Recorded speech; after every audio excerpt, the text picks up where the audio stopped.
Hello and welcome प्यारे बच्चों। मैं कुणाल नंदवाना कोटा मेंटर फाउंडेशन में आपका स्वागत करता हूं। बच्चों, आज हम पढ़ने जा रहे हैं क्लास 10th का एक बहुत ही अमेजिंग, बहुत ही ज़्यादा इंपॉर्टेंट आपके बोर्ड प्रिपरेशन के लिए बहुत ही फंटास्टिक चैप्टर जिसका नाम है कार्बन एंड इट्स कंपाउंड। और ये चैप्टर इसलिए भी इतना जरूरी है क्योंकि ये ना सिर्फ आपके बोर्ड में बल्कि आपके 11th 12th जेई नीट हर पर्सपेक्टिव से ये चैप्टर बहुत ज़्यादा इंपॉर्टेंट रहने वाला है। ये चैप्टर हमारे पास यहाँ पर कितने मार्क्स का रहेगा भैया? ये चैप्टर रहेगा मेरे पास यहाँ पर लगभग 6 मार्क्स का। कितने मार्क्स का भैया? 6 मार्क्स का ये चैप्टर रहने वाला है। नहीं, बहुत अच्छा खासा इसका वेटेज यहाँ पर रहेगा। क्लास 11th में भी ये चैप्टर बहुत इंपॉर्टेंट रहेगा, 12th में, जेई में, नीट में, हर जगह ये चैप्टर आपको आना ही चाहिए। तो बहुत ज्यादा आसान चैप्टर है carbon and its compound. Carbon क्या है? कार्बन एक एलिमेंट है जो हमारी पीरियोडिक टेबल में होता है। ये इतना ज्यादा इंपॉर्टेंट है कि इसके नाम से सिर्फ एक चैप्टर आ गया।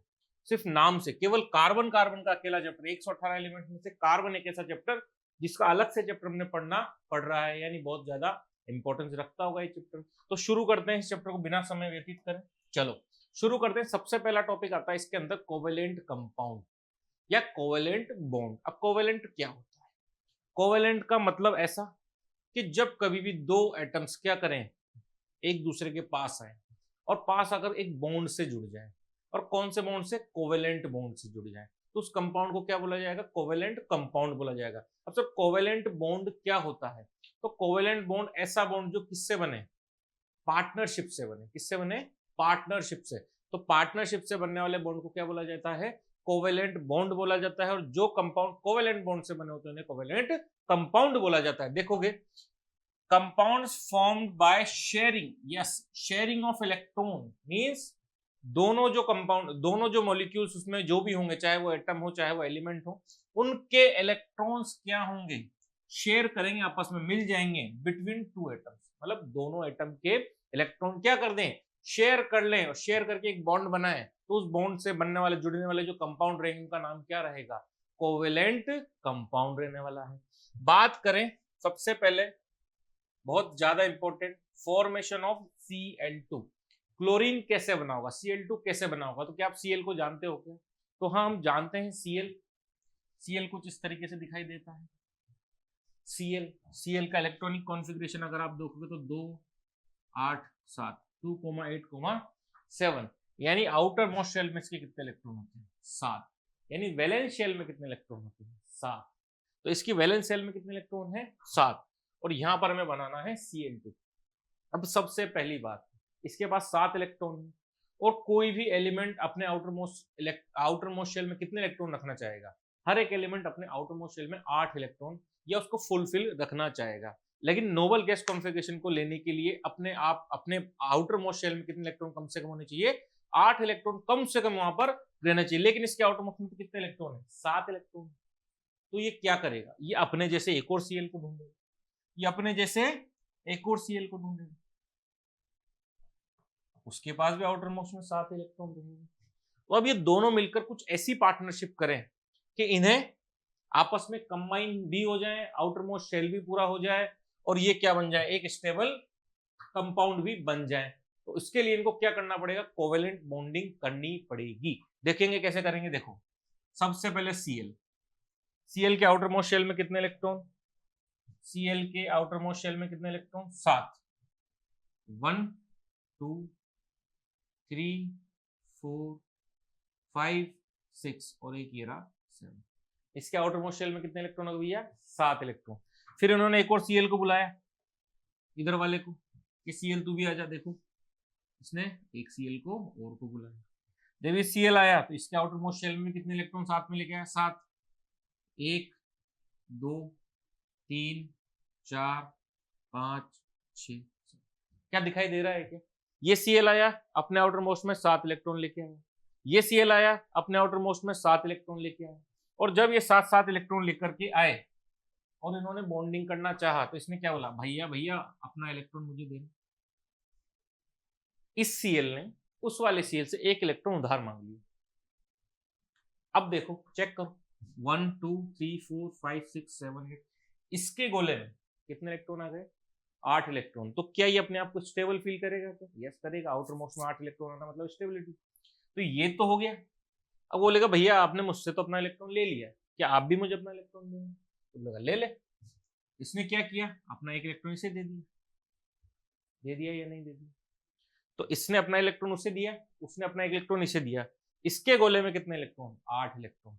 उसके गोले में कितने इलेक्ट्रॉन? 8 इलेक्ट्रॉन। दोनों के गोले में 8 इलेक्ट्रॉन हो गए क्या? यस। तो दोनों स्टेबल हो गए क्या? यस। तो कैसे हुए? देखो, Cl और 2 इलेक्ट्रॉन मिलाकर एक बॉन्ड बनाते हैं, एक सिंगल बॉन्ड, और ये क्या बना दिया? Cl। तो Cl सिंगल बॉन्ड के साथ जुड़ गया, तो इसको क्या बोल सकते हो आप? Cl2 बोल सकते हैं। क्या बोल सकते हैं? क्या 2 Cl जुड़ रहे हैं सिंगल बॉन्ड से, सिंगल बॉन्ड कौन सा? Covalent bond. तो Cl2 एक कोवेलेंट कंपाउंड हो गया क्या? तो इतना आसान है फॉर्मेशन ऑफ Cl2। Cl2 का फॉर्मेशन आसानी से किया जा सकता है।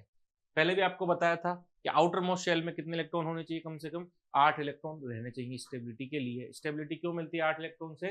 नोबल गैस कॉन्फ़िगरेशन की वजह से। देखेंगे अगला क्वेश्चन आता है फॉर्मेशन ऑफ O2। क्या आप O2 को जानते हो क्या? यस, O2 हमारा ऑक्सीजन। O2 हमारा क्या है भैया? ऑक्सीजन। ऑक्सीजन के एटॉमिक नंबर कितना? 8। तो इसकी इलेक्ट्रॉनिक कॉन्फ़िगरेशन कितनी हो गई? 2,6। कितना हो गया? 2,6। यानी एक के पास 2,6, दूसरा वो आएगा उसके पास भी 2,6, यानी आउटर मोस्ट में कितने इलेक्ट्रॉन? 6 इलेक्ट्रॉन। तो पहले वाले को बनाएंगे, ये पहला ऑक्सीजन और ये दूसरा ऑक्सीजन। एक ऑक्सीजन इधर बनाया, एक ऑक्सीजन उधर बनाया। देखो इसके पास कितने इलेक्ट्रॉन?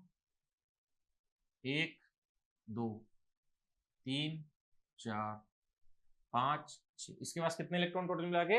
आउटर मोस्ट में 6 इलेक्ट्रॉन्स। इसके पास कितने? 1 2 3 4 5 6। इसके पास भी 6 इलेक्ट्रॉन।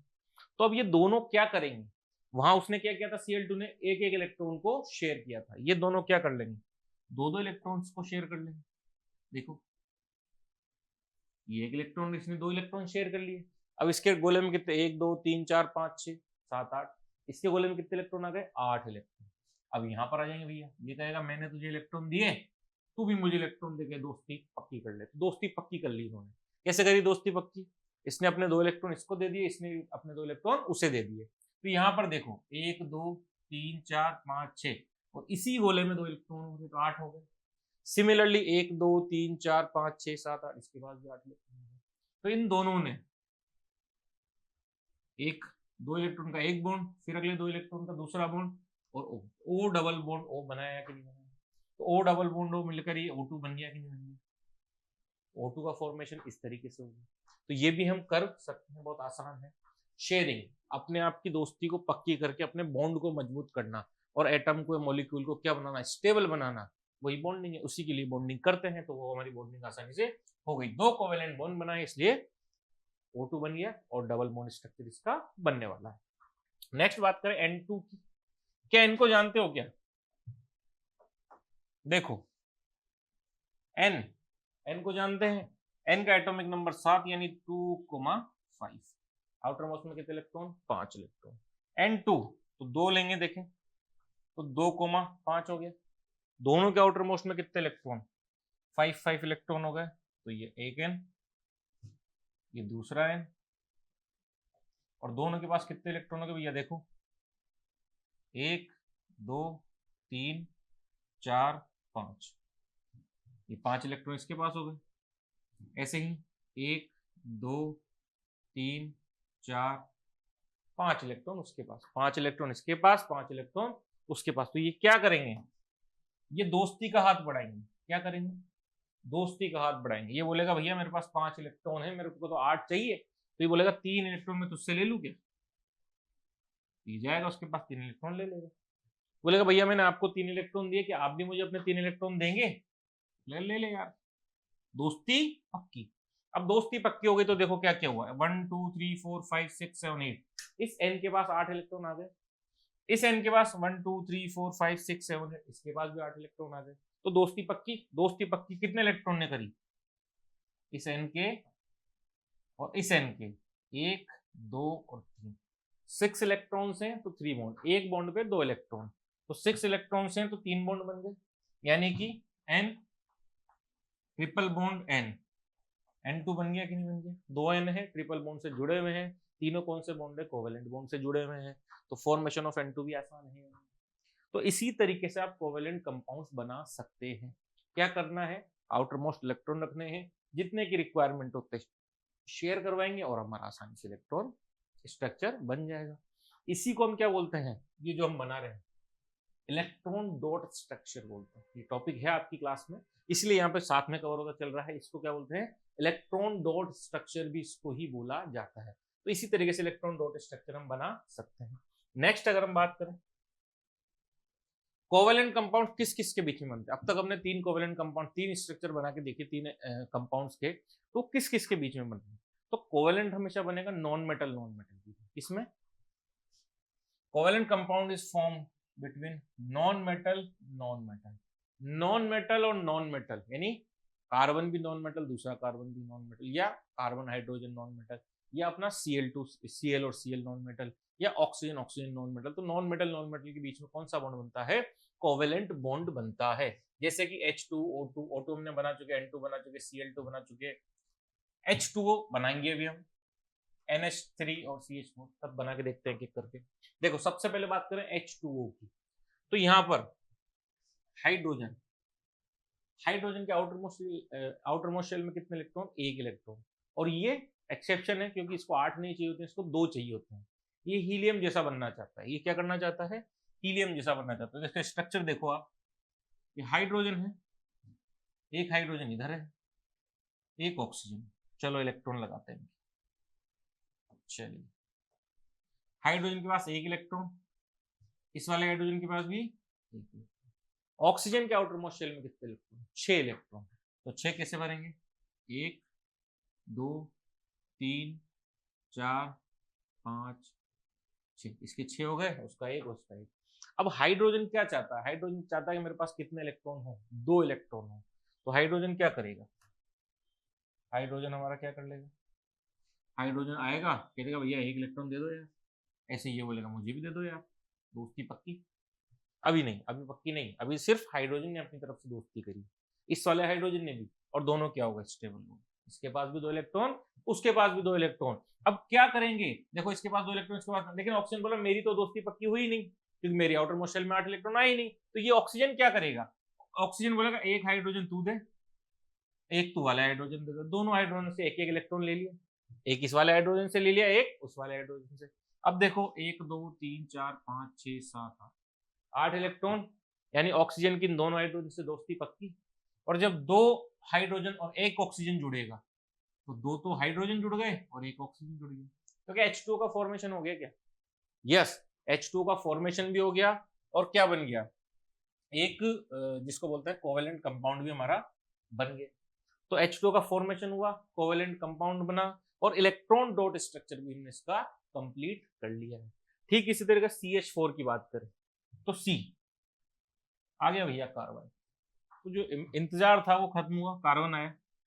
कार्बन के आउटर मोस्ट शेल में कितने इलेक्ट्रॉन, देखो कार्बन के आउटर मोस्ट शेल में 2,4, क्योंकि टोटल एटॉमिक नंबर 6 होता है। तो 2,4 आउटर मोस्ट में कितने इलेक्ट्रॉन, 4 इलेक्ट्रॉन। तो 4 इलेक्ट्रॉन तो एक यहाँ, एक यहाँ, एक यहाँ, चारों डायरेक्शन में एक इलेक्ट्रॉन में दे दिया।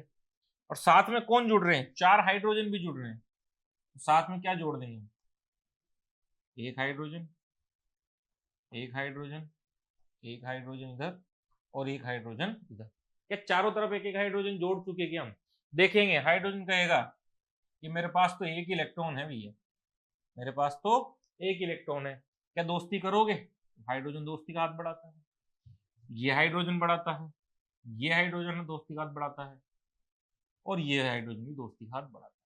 तो हाइड्रोजन बोलता है भैया दोस्ती पक्की। लेकिन क्या कार्बन की दोस्ती पक्की हुई क्या, अभी नहीं हुई। कार्बन क्या करेगा, कार्बन बोलेगा 1 तू दे, 1 तू भी दे, 1 आप भी दो भैया, और 1 आप भी दो। चारों से हाइड्रोजन से इसने 1 इलेक्ट्रॉन ले लिया। तो इसके पास 4 तो खुद के थे, 4 हाइड्रोजन से ले लिए। तो क्या कार्बन के पास 8 हाइड्रोजन, 8 इलेक्ट्रॉन हो गए क्या, तो यस हो गए। क्या हाइड्रोजन, हर एक हाइड्रोजन के पास 2 इलेक्ट्रॉन हो गए क्या, यस हो गए। तो क्या दोनों की दोस्ती पक्की हो गई, यस अब सभी की दोस्ती पक्की, एक मजबूत बॉन्ड इन्होंने बना लिया है, एक स्ट्रॉन्ग बॉन्ड यहाँ पर फॉर्मेशन हो गया है। तो CH4 का फॉर्मेशन होना क्या बड़ी बात है क्या, नहीं, बहुत आसान है सर। क्या करेंगे, दोस्ती पक्की, हर एक एटम अपना क्या करना चाहेगा, कॉन्फ़िगरेशन ऐसा करना चाहेगा जिससे वो स्टेबल हो जाए। हाइड्रोजन की बात करें तो उसके पास 2 इलेक्ट्रॉन होने चाहिए। बाकी अदर एलिमेंट्स की बात करें तो बाकी अदर एलिमेंट्स कितने इलेक्ट्रॉन चाहते हैं? बाकी सब क्या चाहते हैं कि हमारे आउटर मोस्ट में कितने इलेक्ट्रॉन हो जाए? 8 इलेक्ट्रॉन आ जाए। तो 8 इलेक्ट्रॉन सबको मिल रहे हैं, दोस्ती पक्की हो रही, दोस्ती पक्की हो रही, फॉर्मेशन ऑफ कंपाउंड्स हो रहा है। फॉर्मेशन ऑफ NH3, NH3 का फॉर्मेशन देखेंगे भैया, इंपॉर्टेंट है। NH3 और CH4 का। NH3 N की बात करें तो 2,5, H तो हमारे पास एक ही। तो बात करो, देखो सबसे पहले N बना लेते हैं, ये N और एक H यहाँ लगा दो, एक H यहाँ लगा दो, एक H यहाँ लगा दो। अब हाइड्रोजन के पास कितने इलेक्ट्रॉन? एक इलेक्ट्रॉन, एक इसके पास, एक इसके पास। नाइट्रोजन के पास कितने इलेक्ट्रॉन? 5 इलेक्ट्रॉन। कितने इलेक्ट्रॉन? 1 2 3 4 और 5। अब हाइड्रोजन बोलेगा कि भैया दोस्ती पक्की करें, हाइड्रोजन दोस्ती पक्की करना चाहेगा। तो हाइड्रोजन आया, भैया दोस्ती पक्की, पक्की और दोस्ती पक्की हो गए, तीनों हाइड्रोजन की दोस्ती पक्की। तीनों हाइड्रोजन की स्टेबिलिटी में आ गए क्या? यस, 2 इलेक्ट्रॉन चाहिए तो दोनों मिल गए उनको, तो वो तो क्या हो गए? स्टेबल हो गए। अब बोल रहे नाइट्रोजन, नाइट्रोजन के मैं, तो नाइट्रोजन बोलता 5 तो मेरे पास हैं, एक आप दे दो, एक आप दे दो और एक। तो नाइट्रोजन ने 3 इलेक्ट्रॉन और ले ली, 5 उसके पास थे, 3 और ले लिए। नाइट्रोजन के पास कितने इलेक्ट्रॉन हो गए? 8 इलेक्ट्रॉन। तो क्या बन गया देखो, N H H, सबसे सिंगल कोवेलेंट बॉन्ड बना लिया इसने। तो N ने 3 जगह कोवेलेंट बॉन्ड बनाया और क्या फॉर्मेशन हो गया? NH3। क्या आसान है NH3 बनाना? तो किसी भी कोवेलेंट कंपाउंड का बनना, उसका फॉर्मेशन बहुत आसान होता है। वो क्या करेगा? अपनी स्टेबिलिटी पूरी करने के लिए इलेक्ट्रॉन का क्या करेगा? शेयरिंग पेयरिंग करेगा। क्या करेगा? शेयरिंग पेयरिंग, मतलब देगा भी सही, लेगा भी सही, पेयर बना लेगा, जोड़े बना लेगा। जोड़े बना बना के एक जोड़ा बनाया, एक बॉन्ड बना, दूसरा जोड़ा बनाया, दूसरा बॉन्ड बना, तीसरा जोड़ा बनाया, तीसरा बॉन्ड बना, और सबने मिलकर क्या बना लिया? NH3 बना लिया। तो सारे कोवेलेंट कंपाउंड इसी तरीके से फॉर्म होते हैं। शेयरिंग ऑफ इलेक्ट्रॉन इसका मेन कॉन्सेप्ट रहने वाला है। बात करें कार्बन, सबसे ज्यादा इंपॉर्टेंट रखता है कार्बन। कार्बन की बात करें, देखो कार्बन का इलेक्ट्रॉनिक कॉन्फ़िगरेशन 2,4 होता है क्या? देखो हमने यहाँ देखा, ये 2,4 होता है कार्बन का इलेक्ट्रॉनिक कॉन्फ़िगरेशन। देखें, the atomic number of carbon is 6, it's electronic arrangement 2,4, ये हम देख चुके हैं। It is 4 valence electron, valence electron 4 होते हैं, 4 इलेक्ट्रॉन चारों तरफ रहते हैं इसके, जिससे हम पेयरिंग करते हैं। It can attain stability by gaining 4 electron. Stability कैसे आ सकती है? ये 4 इलेक्ट्रॉन कहीं से ले ले, कहीं से 4 इलेक्ट्रॉन ले ले, लूजिंग 4 इलेक्ट्रॉन, या 4 इलेक्ट्रॉन कहीं दे दे, अपने 4 इलेक्ट्रॉन दे दे और किसके जैसा बन जाए? हीलियम जैसा। या 4 इलेक्ट्रॉन ले ले और अपना ऑक्टेट क्या कर ले? पूरा कर ले। और शेयरिंग 4 इलेक्ट्रॉन, और क्या कर ले? 4 इलेक्ट्रॉन की शेयरिंग, ले भी दे और दे भी दे, दोनों कर ले विद अदर एटम्स। ये तीनों चीजें कर सकता है, लेकिन it does not 4 electron, 4 electron लेगा नहीं। क्यों नहीं लेगा? क्योंकि इसके अंदर जो है प्रोटॉन भी है, न्यूट्रॉन भी है। तो प्रोटॉन क्या करेंगे? कोई इलेक्ट्रॉन को आने देंगे क्या? क्यों? वो तो पहले से एंगेज अपने 4 इलेक्ट्रॉन्स के साथ। तो नए इलेक्ट्रॉन को इसके अंदर डालना बहुत ज्यादा क्या हो जाएगा? मुश्किल हो जाएगा। देखो, it's difficult because for the 6 protons to hold 10 electron, क्योंकि टोटल प्रोटॉन तो 6 ही है, टोटल प्रोटॉन तो 6 ही है, उसमें से 4 बार से फिर आ जाएंगे, तो 10 कैसे रोकेगा? एक प्रोटॉन एक न्यूट्रॉन को ले लेगा, एक प्रोटॉन सॉरी एक इलेक्ट्रॉन को ले लेगा, लेकिन 4 अदर अवार से इलेक्ट्रॉन आ जाएंगे, तो उनको कैसे कैच करेगा? तो नहीं कर पाएगा। It does not lose 4 electrons, ये 4 इलेक्ट्रॉन दे भी नहीं सकता है, क्योंकि इसके पास 6 प्रोटॉन है, उसको न्यूट्रलाइज करने के लिए 6 इलेक्ट्रॉन इसके पास होने चाहिए। अब उसमें से अगर ये 4 इलेक्ट्रॉन दे देगा तो सिर्फ 2 इलेक्ट्रॉन दे जाएंगे, और 6 प्रोटॉन, तो कैसा हो सकता है? क्या नहीं, बहुत सारी एनर्जी लगेगी उसके लिए। It's need large amount of energy to lose 4 electron, 4 electron देने के लिए बहुत ज्यादा एनर्जी आपको देनी पड़ेगी, तब जाके उसमें से आप 4 इलेक्ट्रॉन खींच पाओगे, क्योंकि 6 प्रोटोनों ने 6 इलेक्ट्रॉन्स को पकड़ रखा है। आपने से 6 प्रोटॉन और 1 इलेक्ट्रॉन चलो निकाल लिए, तो अब प्रोटॉन ज्यादा इलेक्ट्रॉन कम, तो और ज्यादा अच्छे से पकड़ लेंगे।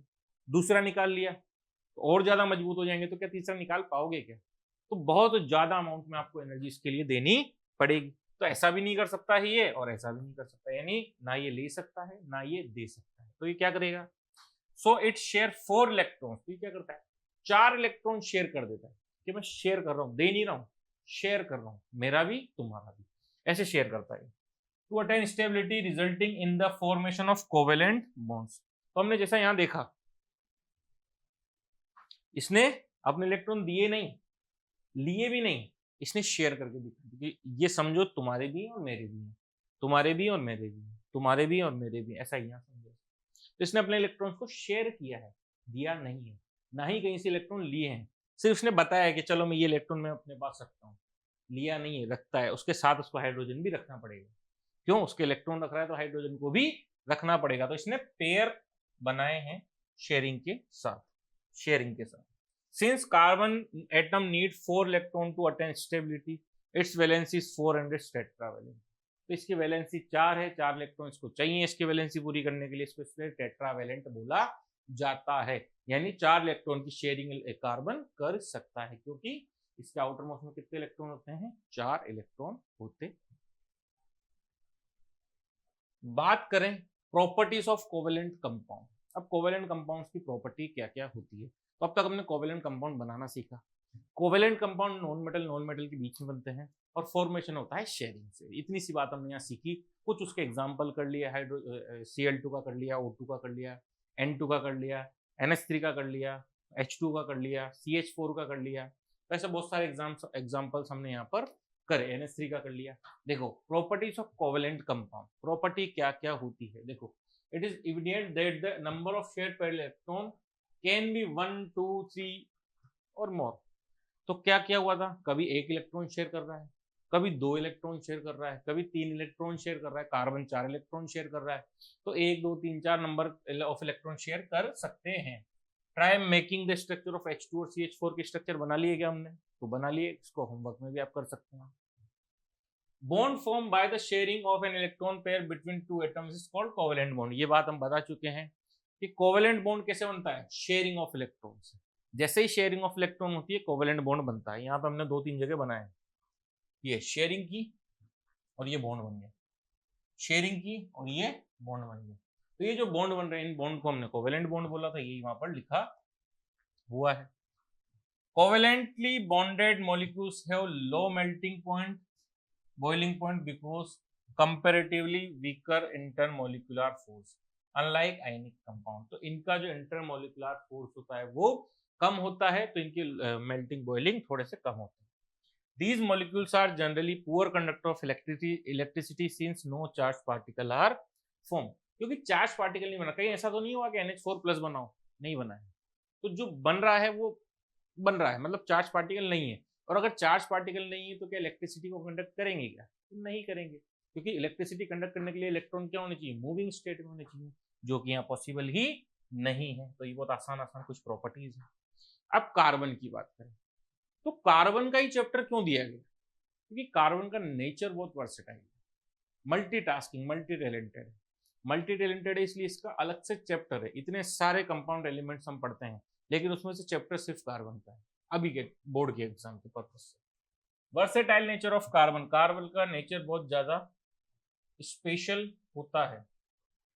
कैसे होता है स्पेशल? देखो, 2 important properties of carbon atom enable carbon to form enormous large number of compound. तो कार्बन से सबसे ज्यादा कंपाउंड अगर किसी से बन सकते हैं तो किससे बनते हैं? वो कार्बन से ही बन सकते हैं। क्यों बन सकते हैं? क्योंकि इसकी सबसे बड़ी और आसान प्रॉपर्टी है कैटेनेशन। कैटेनेशन मतलब लंबी चेन बना लेता है। मैक्सिमम लंबी चेन कौन बना सकता है? सिर्फ कार्बन बना सकता है।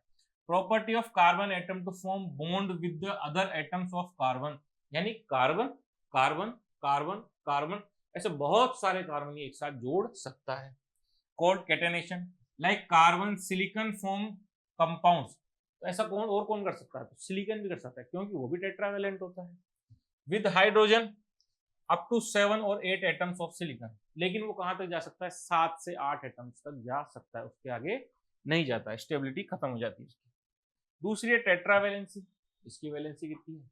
4, मतलब ज्यादा से बड़े कंपाउंड ये बना सकता है। देखो, having a valency of 4 carbon atoms is capable of bonding with atoms of oxygen, hydrogen, nitrogen, sulphur, chlorine और बहुत सारे एलिमेंट्स को ये अपने पास जोड़ सकता है, क्योंकि इसके पास क्या है?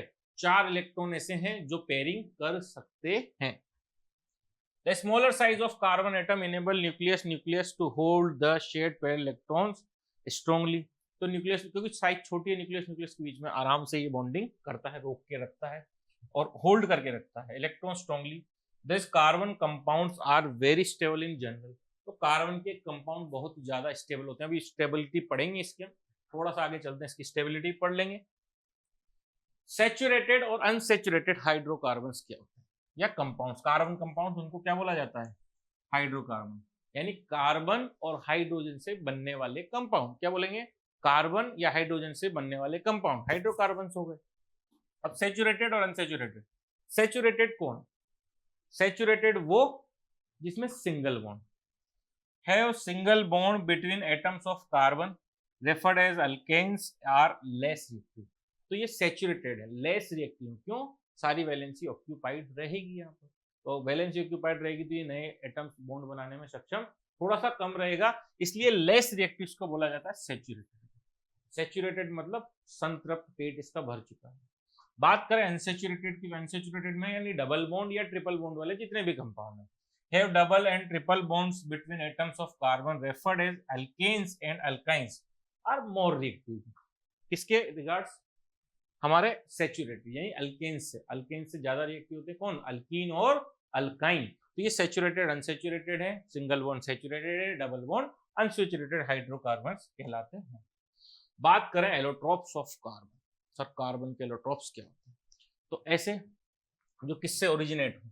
कार्बन से। ऐसे कंपाउंड जो कार्बन से ओरिजिनेट है। देखो, compounds occurs in free state not combined with any other elements, यानी कार्बन ही कार्बन से बने हुए हैं वो। In 3 allotropics forms, 3 allotropic form यहाँ पे कार्बन दिखाएगा। Allotropes are different from the same elements in the same physical state. Earlier only 2 allotrope forms. तो पहले तो सिर्फ 2 एलोट्रोप फॉर्म थे जो सेम कार्बन से कार्बन की चेन से बने हुए हैं। एलोट्रोप्स मतलब कार्बन से बनने वाले समरूप, उसके जैसे दिखने वाले, लेकिन उसकी प्रॉपर्टीज थोड़ी सी अलग होती है। क्या क्या बनते हैं? ग्रेफाइट और डायमंड वन नोन। तो सबसे पहले तो ग्रेफाइट और डायमंड को नोन किया गया यानी ढूंढा गया। सबसे पहले ग्रेफाइट और कार्बन, ग्रेफाइट और डायमंड ही हमारे पास था इसका एलोट्रोप्स के रूप में। और फिर उसके बाद में कुछ समय बाद में फुलरिन, एक अनदर एलोट्रोप ऑफ कार्बन यहाँ पर फाउंड हुआ, has been discovered few years back. कुछ साल पहले, कुछ वर्षों पहले क्या हुआ? एक एलोट्रोप, नया एलोट्रोप ढूंढा गया जिसका नाम था फुलरिन। क्या नाम था उसका? फुलरिन नाम से एक एलोट्रोप ढूंढा गया। तो तीनों का थोड़ा थोड़ा डिटेल में पढ़ते हैं, जितना क्वेश्चन अपने पास बनता है देखेंगे। देखो, डायमंड सबसे पहले सबसे ज्यादा इंपॉर्टेंट है। डायमंड क्या होता है? डायमंड आपने सबने सुना होगा, देखा होगा डायमंड क्या होता है। तो जो डायमंड होता है, in diamond crystal each carbon atoms is linked 4 other carbon. तो एक कार्बन कितने कार्बन से जुड़ा हुआ है? 4 कार्बन से, यानी उसकी वैलेंसी क्या हो रही है? सेटिस्फाइड हो रही है। Carbon atom by covalent bond in a tetrahedral fashion. Tetrahedral उसका स्ट्रक्चर, रहने वाला स्ट्रक्चर का नाम है टेट्राहेड्रल। यहाँ पे दिखाई दे रहा होगा आपको, ये एक कार्बन है, ये 1 2 3 और 4 कार्बन से सीधा सीधा जुड़ा हुआ है। तो क्या किसी अदर एलिमेंट्स की जरूरत है कि इसकी वैलेंसी सेटिस्फाई करने के लिए? तो नहीं है। अपने कार्बन ने चारों इलेक्ट्रॉन दे रखे हैं और चारों इलेक्ट्रॉन देकर क्या बन रहा है? स्ट्रक्चर बना रहा है। देखें, the 3-dimensional network of covalently bonded carbon atoms provides a rigid structure। तो क्या ये स्ट्रक्चर रिजिड दिख रहा है?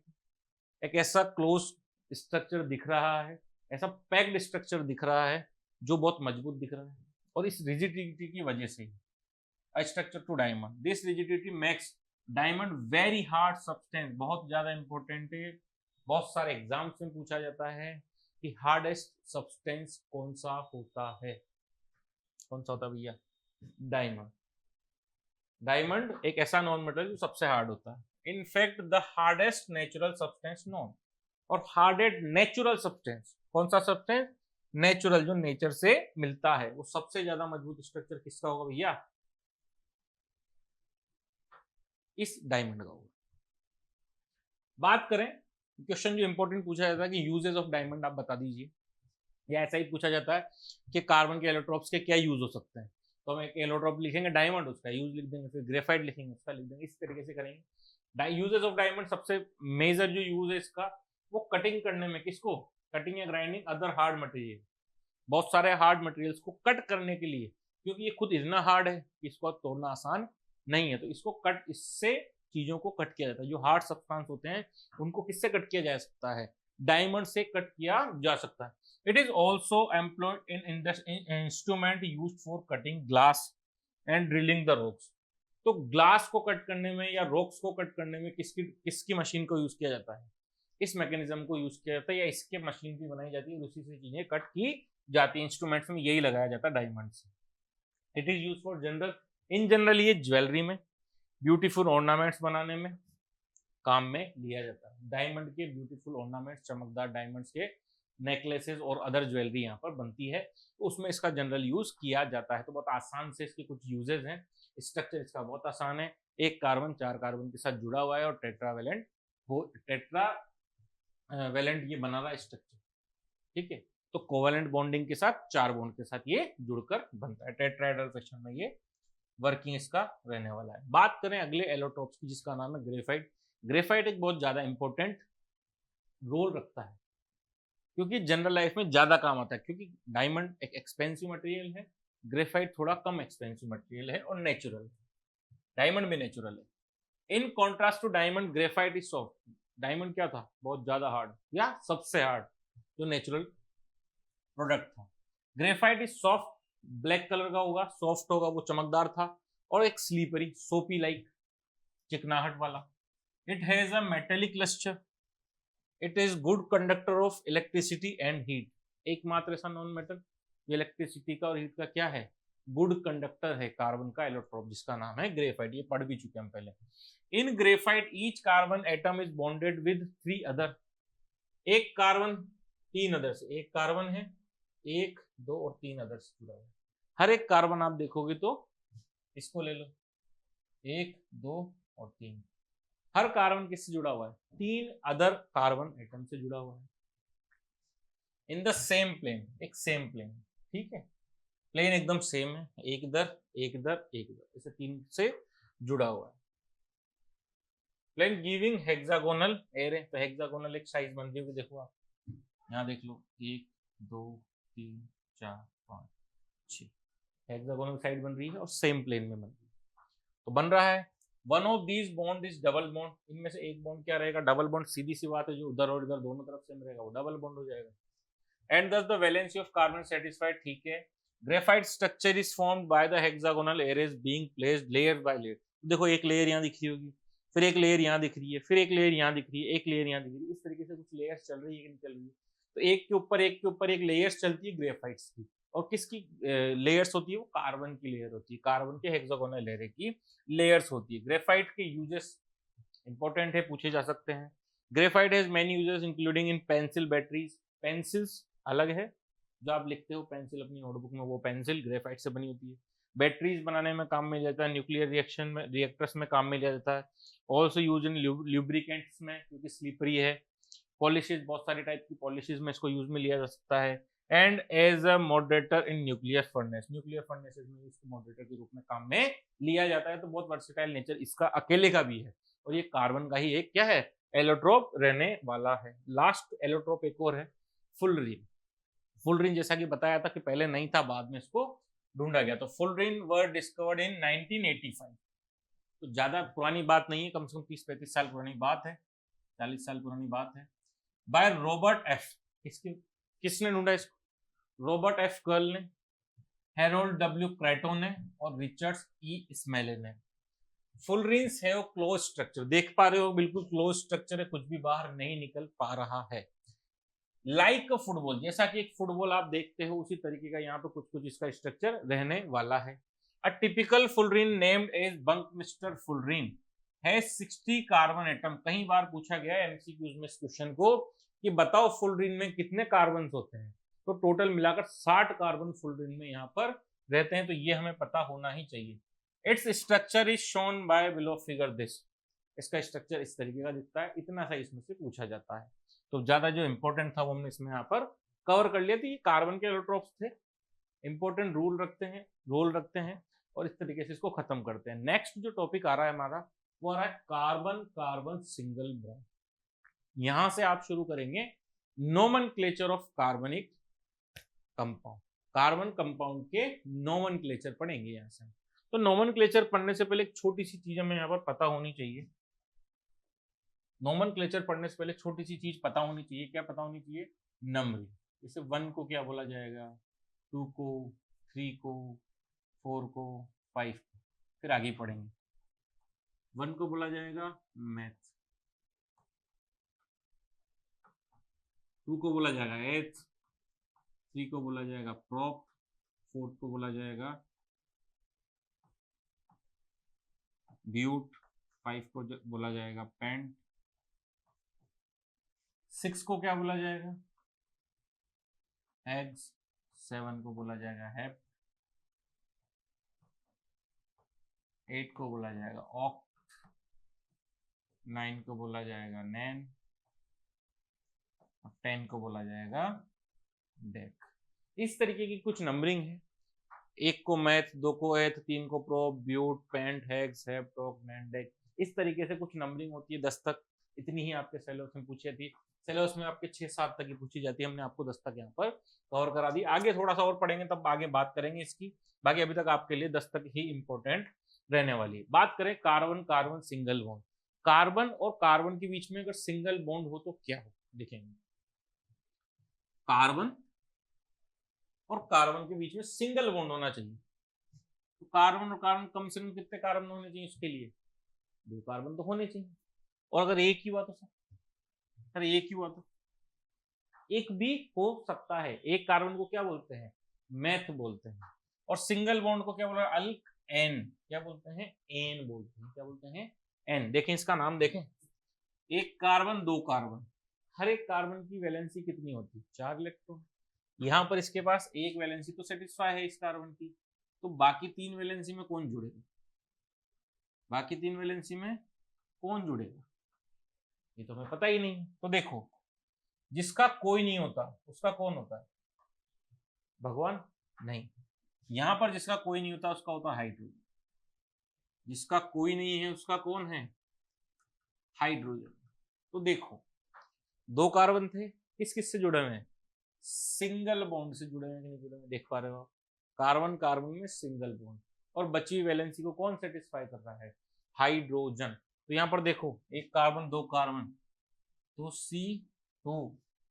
हाइड्रोजन कितने? 1 2 3 4 5 6, H6, C2H6। और सभी सिंगल बॉन्ड से जुड़े हुए हैं, इसलिए इसका नाम क्या होगा? 2 कार्बन को क्या बोलते हैं? ईथ। और एन इसका नाम है क्योंकि एन से बोल रहे हैं इसको। ये जब सिंगल सिंगल बॉन्ड से जुड़ा होगा तो ईथेन इसका नाम होने वाला है। कितना आसान है। देखें, अगर सर सिंगल ही कार्बन दे दिया, मुझे क्या दे दिया? सिंगल ही कार्बन दे दिया। देखो आप कि सर अकेला कार्बन दे दिया, बताओ इसका नाम क्या है? तो सर ये तो कार्बन है। नहीं, देखेंगे इसकी वैलेंसी 4 वैलेंसी होनी चाहिए इसकी पूरी। तो 4 वैलेंसी के लिए जिसका कोई नहीं होता उसका कौन होता है? भगवान। और यहाँ इसका भगवान कौन है? हाइड्रोजन। तो देखो, सी की 4 वैलेंसी, चारों हाइड्रोजन, यानी 1 कार्बन 4 हाइड्रोजन। यहां से देख के क्या कोई फॉर्मूला हम बता सकते हैं क्या? देखो, 1 कार्बन तो 4 हाइड्रोजन, 2 कार्बन तो 6 हाइड्रोजन। सर 3 कार्बन वाला देखते हैं। सर 3 कार्बन वाला बताओ। कार्बन कार्बन कार्बन, तीनों सिंगल बॉन्ड से हैं क्या? तो यस, सिंगल बॉन्ड का पढ़ रहे हैं इसलिए सिंगल बॉन्ड से ही पढ़ेंगे। सर इसकी वैलेंसी देखेंगे, अलग पेन से देखेंगे, ज्यादा आसान दिखेगी। इसकी वैलेंसी 1 तो पूरी हो रही है, 3 बाकी है। इसके देखो, 1 इधर 1 उधर, 2 तो पूरी हो गई, 2 बाकी है। इसके लिए 1 पूरी हो गई तो 3 बाकी है। हाइड्रोजन लगा देंगे, हाइड्रोजन हाइड्रोजन हाइड्रोजन हाइड्रोजन और हाइड्रोजन। क्या लग गया? क्या हाइड्रोजन? तो सब पे हमने हाइड्रोजन लगा दिया। 3 कार्बन पे हाइड्रोजन कितने लगे? देखो, C3, 1 2 3 4 5 6 7 8, 8 हाइड्रोजन। C3 और 8 कितने लग गए? हाइड्रोजन कितने लगे? 8 लग गए। तो क्या इनसे कोई फॉर्मूला दिखाई दे रहा है क्या? देखो, कार्बन 1 है तो हाइड्रोजन 4 है, कार्बन 2 है तो हाइड्रोजन 6 हो गए, कार्बन 3 है तो हाइड्रोजन 8 हो गए। क्या इसका कुछ ऐसा फॉर्मूला दिख रहा है क्या आपको? CnH2n+2। n बोले तो नंबर ऑफ कार्बन, n बोले तो नंबर ऑफ कार्बन। देखेंगे इसको ध्यान से। देखो, जब मैंने n की वैल्यू 2 रखी 2 इंटू एन 4, 4 प्लस 2 6। क्या सही आ रहा है क्या?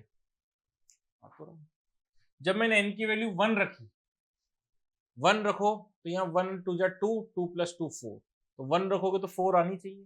क्या आ रही है? क्या यस आ रही है। देखो 1 2 3, इसकी वैल्यू कितनी रख दो? 3 रख दो। इसकी वैल्यू 3 रखोगे तो 3 टू जा 6 प्लस 2 8। आ रही है कि नहीं आ रही है? तो एल्केन का फॉर्मूला क्या हो गया?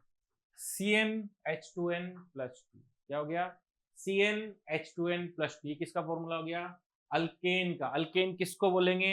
ऐसे कंपाउंड जिसमें कितने बॉन्ड लगे हो? सिंगल बॉन्ड लगे। कौन सा वाले बॉन्ड लग रहे हैं? अगर सिंगल बॉन्ड लग रहे हैं तो क्या बोलेंगे? अल्केन।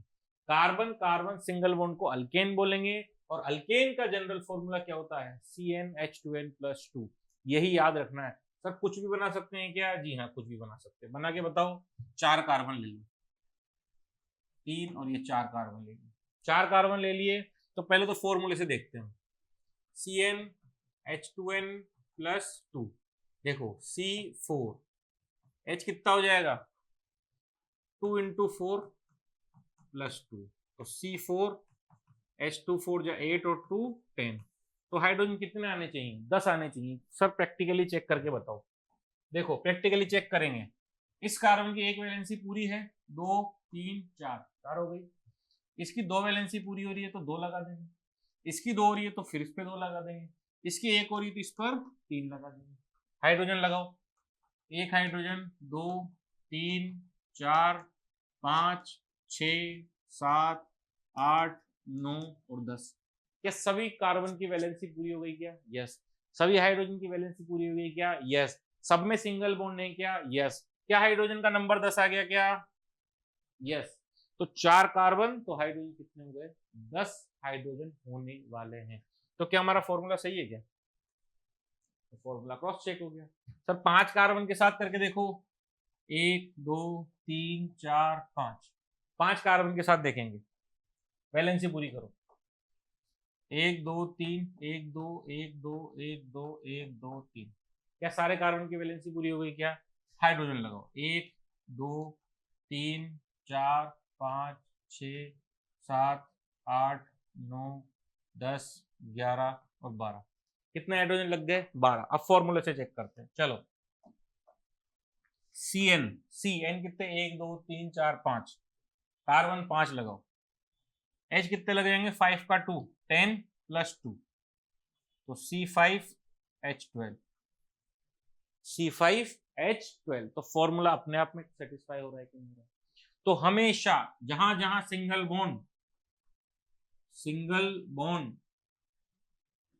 बॉन्ड को क्या बोलते हैं? अल्केन। अल्केन बोलेंगे। फॉर्मूला CnH2n प्लस 2 होगा। तो आसानी से इसका नाम हम बता सकते हैं। जितने कार्बन हमें दिए हो, कार्बन काउंट करो, हाइड्रोजन काउंट करो और फॉर्मूला बता दो कौन सा है। अगर कार्बन और हाइड्रोजन इस फॉर्म में आ रहे हैं CnH2n प्लस 2, तो अल्केन है। कितने अल्केन है? 1 2 3 4 5, 5 को बोलेंगे पेंट। और एन, इसका नाम भी क्या मिल गया? मैं पेंटेन मिल गया। पीछे वाले का देख लो नाम। आ गया ये। 1 2 3 कार्बन थे, 3 कार्बन को बोलते हैं प्रोप, और सिंगल बॉन्ड इसलिए एन, प्रोपेन हो गया। 2 कार्बन को इथेन बोल दिया, 1 कार्बन को मीथेन बोल दिया। 4 कार्बन को बोलते हैं ब्यूट, और ई और ए नहीं आएगा, ए की वोवल आएगा इसलिए ए एन। आ गया कि नहीं आ गया? तो इस तरीके आसानी से हम नेमिंग कर सकते हैं। किसकी? कार्बन कार्बन सिंगल बॉन्ड, यानी अल्केन्स की नेमिंग बहुत आसानी से की जा सकती है। फॉर्मूला, मोलिकुलर फॉर्मूला जो जनरल है वो हम बना सकते हैं। बात करें next carbon carbon double bond की। किसकी बात करें? कार्बन और कार्बन में कितने बॉन्ड से जुड़ा हो? कार्बन 2 बॉन्ड से। तो अकेला कार्बन तो आएगा ही नहीं, यानी मीथेन। तो क्या मीथेन पॉसिबल है क्या? नहीं, क्योंकि मीथेन में तो एक ही कार्बन है, इसमें कहां डबल बॉन्ड लगेगा? इसमें डबल बॉन्ड लग ही नहीं सकता। तो कम से कम कितने बॉन्ड होने, कितने कार्बन होने चाहिए? कम से कम 2। यानी हमेशा अल्कीन बनाने के लिए, यानी कार्बन कार्बन डबल बॉन्ड लगाने के लिए कम से कम कितने कार्बन लाने पड़ेंगे? 2 कार्बन। कार्बन कार्बन के बीच में कितने bond? 2 bond. Sir valency satisfy करते हैं। देखो इसकी 2 वैलेंसी सेटिस्फाई है, एक यहाँ कहीं लगा दो, एक यहाँ कहीं लगा, या 2 और हो गई क्या? यस। इसकी 4 वैलेंसी सेटिस्फाई। सर इसकी भी हो गई? यस। वैलेंसी सेटिस्फाई जिसका कोई नहीं होता उसका हाइड्रोजन होता है, लगाओ हाइड्रोजन। क्या लगा दी क्या हाइड्रोजन? यस लगा दी। सर चेक करो, 2 कार्बन 1 2 3 4 हाइड्रोजन, तो C2H4। क्या फॉर्मूला यही बन रहा है क्या? यही बन रहा है। तो इसका जनरल फॉर्मूला क्या दिखाई दे रहा है मुझे? इसका जनरल फॉर्मूला दिखाई दे रहा है, अभी कैसे दिखाई देगा, एक क्वेश्चन और करते हैं पहले उसके लिए। देखो ये हमने बना लिया 2 कार्बन 4 हाइड्रोजन। सर 3 कार्बन लाओ, क्या लाओ? 3 कार्बन लाओ। 3 कार्बन लाए, वैलेंसी सेटिस्फाई करो। देखो 1 2 3, इसको बना दो डबल बॉन्ड, किसी भी एक को डबल बॉन्ड बना दो। तो इसकी 3 तो पहले से इस पे 1 लगा दो, इसकी 2 पहले से 1 और 2 इस पे लगा दो। चेक करते हैं, हाइड्रोजन लगाओ, 1 hydrogen 2 hydrogen 3 hydrogen 4 hydrogen 5 hydrogen 6। तो डबल बॉन्ड आती है, क्या हो गया, जितने कार्बन उसके जस्ट डबल कितने हो गए hydrogen. 3 carbon 6 hydrogen, 2 carbon 4 hydrogen. Check करेंगे, जनरल फॉर्मूला चेक करो अगर एल्केन का, तो क्या ये बनता है क्या, CnH2n। देखो आप, जितने कार्बन उसके जस्ट डबल हाइड्रोजन, 2 कार्बन तो 4 हाइड्रोजन, 3 कार्बन तो 6 हाइड्रोजन। सर 4 कार्बन लगा के बताओ, कार्बन कार्बन कार्बन कार्बन, ये तो हो गया सिंगल बॉन्ड में। सर डबल बॉन्ड कर दो, एक कोई बॉन्ड डबल कर दिया हमने, कोई सा भी कर सकते हो आप। सर वैलेंसी सेटिस्फाई कर दो। देखो इसके पास 1 है 2 3 4, इसके पास 3 पहले से है 4, इसके पास 3 पहले से है 4, इसके पास 1 है तो 2 3 और 4। लगाते हैं हाइड्रोजन, लगाते हैं हाइड्रोजन। देखो 1 2 3 4 5 6 7 8, क्या लग गए क्या हाइड्रोजन? देखो 1 2 3 4 कार्बन थे तो हाइड्रोजन कितने लगे, 1 2 3 4 5 6 7 8। 3 कार्बन है 4 कार्बन है तो 8 हाइड्रोजन, यानी कि फॉर्मूला सेटिस्फाइड है। चलो नाम लिखते हैं इनका। देखो 2 कार्बन को क्या बोलते हैं भैया, 2 कार्बन को बोलते हैं एथ, और डबल बॉन्ड से जुड़ रहा है, डबल बॉन्ड से जुड़ रहा है तो ईन बोलेंगे। क्या बोलेंगे? ईन। इथीन बोलेंगे। क्या बोलेंगे? इथीन। इसको बोलेंगे, ये तो सेम ही है, इसको बोलेंगे 3 कार्बन, 3 कार्बन को बोलते हैं प्रोप, और ईन का ईन तो प्रोपीन बोलेंगे। 4 कार्बन को बोलते हैं ब्यूट, और ईन का ईन तो ब्यूटीन बोलेंगे। क्या बोलेंगे? ब्यूटीन। तो इसके नाम हमेशा ईन पे खत्म होंगे। जब कार्बन कार्बन डबल बॉन्ड होगा तो नाम ईन पर खत्म होंगे। बात करें कार्बन कार्बन ट्रिपल बॉन्ड की, बात करें carbon carbon triple bond, check करो, एक कार्बन दूसरा कार्बन, बीच में कितने बॉन्ड लग रहे हैं? 3 बॉन्ड लग रहे हैं। वैलेंसी सेटिस्फाई करने के लिए क्या करना पड़ेगा? देखो एक इस पे लगा दो, एक इस पे लगा दो। देखो इसकी 3, 1 2 3 4, इसके 4 हो गए, 1 2 3 4, इसके भी 4 हो गए। हाइड्रोजन की वैलेंसी सेटिस्फाई। तो 2 कार्बन, फॉर्मूला क्या आया, 2 कार्बन और हाइड्रोजन की। सब 3 के साथ करके देखते हैं, 1 2 3, और यहाँ कहीं भी ट्रिपल बॉन्ड लगा दो, कार्बन कार्बन के बीच कहीं भी ट्रिपल बॉन्ड लगा दो। देखो ट्रिपल बॉन्ड लगाएंगे तो क्या होगा, इसके लिए तो एक ही है, वैलेंसी सेटिस्फाई करेंगे, 1 2 1 2 3 4, 1H 2H 3, इसकी वैलेंसी पहले से सेटिस्फाई, इसके लिए 3 है, इस पर 1 लगा तो क्या इसकी वैलेंसी सेटिस्फाई, इसकी वैलेंसी सेटिस्फाई, इसकी वैलेंसी सेटिस्फाई, सबकी वैलेंसी सेटिस्फाई हो गई क्या? देखो 1 2 3 लिया तो हाइड्रोजन कितने आ गए, 1 2 3 4, कितने आ गए, 1 2 3 4, यानी कि अगर C3 लिया तो हाइड्रोजन कितने आ गए, 4। C3 लिया तो हाइड्रोजन कितने आ गए, 4। सर 4 लेके बताओ, लो भाई 4 लो, 1 2 3 4, और कहीं भी क्या लगा दो, ट्रिपल बॉन्ड लगा दो, वैलेंसी सेटिस्फाई करेंगे। देखेंगे 1H 2 और 3, इसके लिए 1 2 तो पहले से है, 3 और 4 हम लगा देंगे। इसके लिए 1 2 3 4 पूरे हैं, इसके लिए 3 पूरे हैं, 1 लगा दें। 1 2 3 4 जब कार्बन लगाएंगे तो 1 2 3 4 5 6 हाइड्रोजन लगाने पड़ेंगे। C4H6, तो जब भी कभी ट्रिपल बॉन्ड आएंगे तो कुछ इस तरीके का फॉर्मूला दिखाई दे रहा है। फॉर्मूला क्या बनेगा, जब इसका फॉर्मूला हम बनाएंगे तो देखो क्या बनेगा, CnH2n-2। देखो जब मैंने यहाँ 2 रखा तो 2 2 जा 4 होना चाहिए, 4 में से 2 गए तो 2 ही बचेगा, तो C2H2 बच गया। जब मैंने यहाँ 3 रखा, देखो इसको चेक करो, 3 रखो तो 3 2 जा 6 होना चाहिए, 6 - 2 4 होना चाहिए, तो C3H4 होना चाहिए, ये सारा है। नेक्स्ट जब मैंने वहां पे 4 रखा, Cn की जगह 4 रखो, 4 2 जा 8, 8 - 2 6, तो H6 होना चाहिए C4, H6 C4। तो क्या आसान है क्या? तो कार्बन कार्बन सिंगल बॉन्ड आसान है, डबल बॉन्ड आसान है, ट्रिपल बॉन्ड भी आसान है। सिंगल बॉन्ड को एन बोलेंगे, डबल बॉन्ड को इन बोलेंगे, ट्रिपल बॉन्ड को आइन बोलेंगे। नाम बता दो इनके, नाम बताओ। तो 2 है, 2 को क्या बोलते हैं, एच, और क्या है ट्रिपल बॉन्ड, ट्रिपल बॉन्ड को क्या बोलेंगे, आइन, इथाइन, प्रोपाइन और ब्यूटाइन।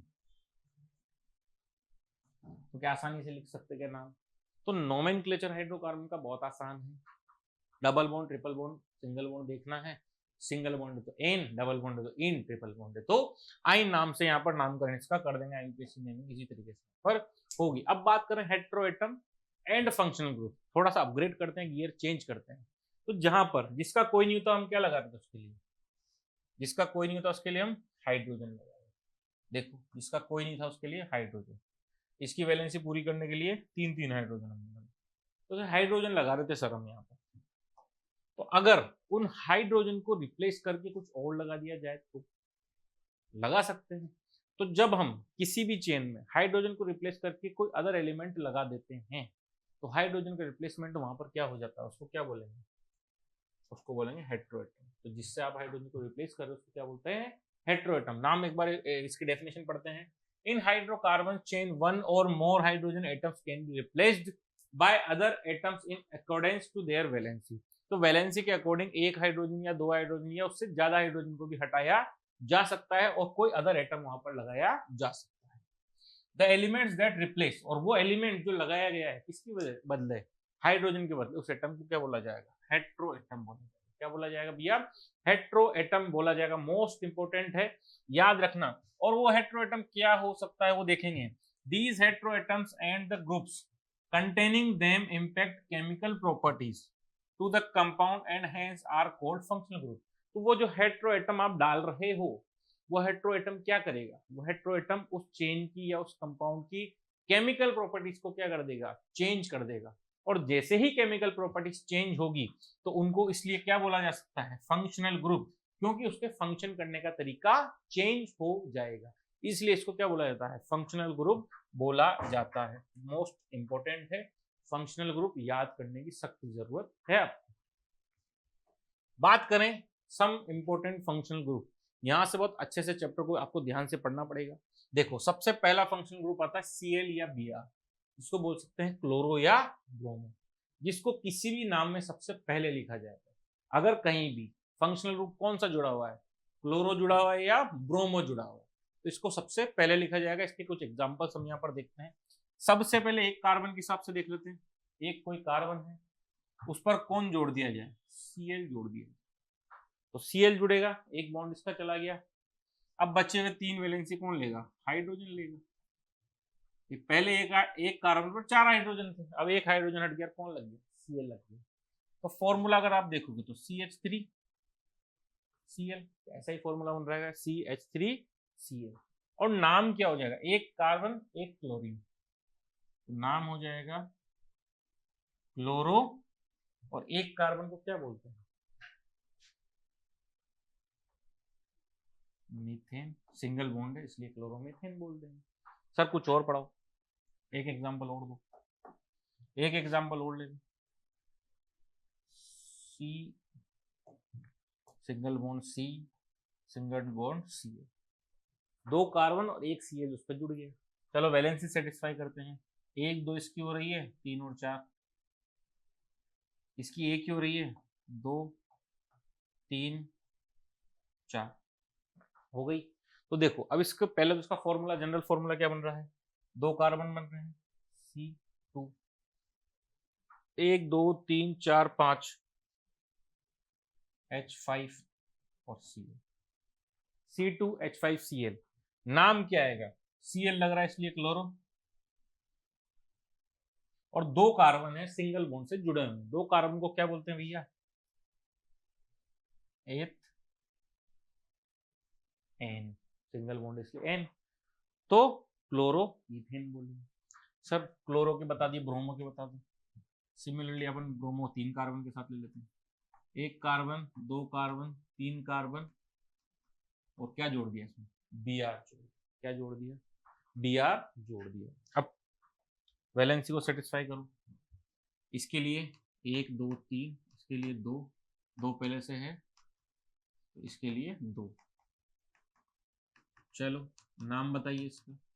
नाम जब इसका देखेंगे तो 3 कार्बन है, 3 कार्बन और एक पे क्या जुड़ा हुआ है? ब्रोमो जुड़ा हुआ है, तो ब्रोमो क्योंकि प्रीफिक्स है, और 3 कार्बन को क्या बोलते हैं? प्रोप, और सिंगल बॉन्ड इसलिए एन, तो ब्रोमो प्रोपेन इसको बोलेंगे। क्या बोलेंगे? ब्रोमो प्रोपेन इसको यहां पर बोलते हैं। तो क्या याद होना चाहिए? तो बिल्कुल आसान सा है, ब्रोमो प्रोपेन है, आसानी से इसको याद किया जा सकता है। तो किसी भी फंक्शनल ग्रुप को लिखते हैं तो उसका सफिक्स प्रीफिक्स याद होना चाहिए। जैसे ClBr आ गया तो क्लोरो ब्रोमो के प्रीफिक्स होते हैं, तो प्रीफिक्स मतलब पहले लिखेंगे, और जनरल जो नाम हम लिखते आ रहे हैं, अभी पिछले देखा जहां पर हमने क्लोरो उसका एथ में प्रोब्यूट देखा, उसी तरीके से नाम लिखा, और सिंगल बॉन्ड है तो एन लगा दिया, डबल होता तो इन लगा देते, ट्रिपल होता तो आइन लगा देते। इस तरीके से इसकी नेमिंग की जा सकती है। अब ज्यादा इंपॉर्टेंट है क्योंकि बहुत सारे क्वेश्चंस हम इसके करेंगे अभी चैप्टर में, जब रिएक्शन चालू होगी तब। देखो OH, OH बोले तो एल्कोहल, एल्कोहल का सफिक्स क्या होता है भैया?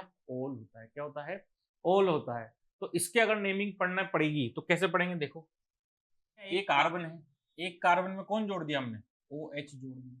एक कार्बन में क्या जुड़ गया भैया? OH जुड़ गया। तो बाकी वैलेंसी को कैसे सॉल्व करोगे? एक हाइड्रोजन ऊपर, एक इधर, एक इधर।